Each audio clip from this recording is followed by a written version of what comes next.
টানা ১২ দিনের যুদ্ধে ইরানের সক্ষমতা হারে হারে টের পেয়েছে ইসরায়েল। ইরানে মিসাইল বৃষ্টিতে ধ্বংসস্তূপে পরিণত হচ্ছিল তেল আবিব। যুদ্ধবিরতিতে ট্রাম্প এগিয়ে না আসলে ইসরায়েলের নাম নিশানা মুছে দিত তেহরান। এবার সেই ইঙ্গিতে এলো ইরান থেকে।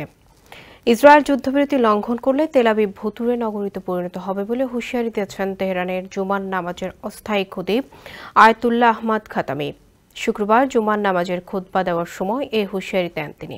আয়াতুল্লাহ খাতামি বলেন, শত্রুরা সর্বদা ইরানকে ধ্বংস করার চেষ্টা করেছে, এখনও তারা ধ্বংসের কথা বলছে, কারণ তারা নিজেদেরকে জীবন মৃত্যুর পরিস্থিতিতে দেখতে পাচ্ছে। কিন্তু আমরা সাইপ্রাস গাছের মতো দৃঢ়ভাবে দাঁড়িয়ে আছি। তিনি বলেন, বিশ্বব্যাপী বিক্ষোভ ইসরায়েলের প্রতি ক্রমবর্ধমান ঘৃণা প্রদর্শন করে।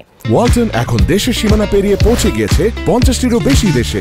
ওয়ালটন, ঘরে ঘরে বিশ্বজুড়ে। খাতামি আরও বলেন, এই যুদ্ধ ইসরায়েলকে একটি ক্যান্সারযুক্ত টিউমার হিসেবে প্রকাশ করেছে, যা অপসারণ করতে হবে। তিনি মুসলিম দেশগুলোকে সতর্ক করে বলেন, যদি ইসরায়েল শক্তিশালী হয় তাহলে সিরিয়ার সঙ্গে যা করেছে তা তাদের ক্ষেত্রেও করবে।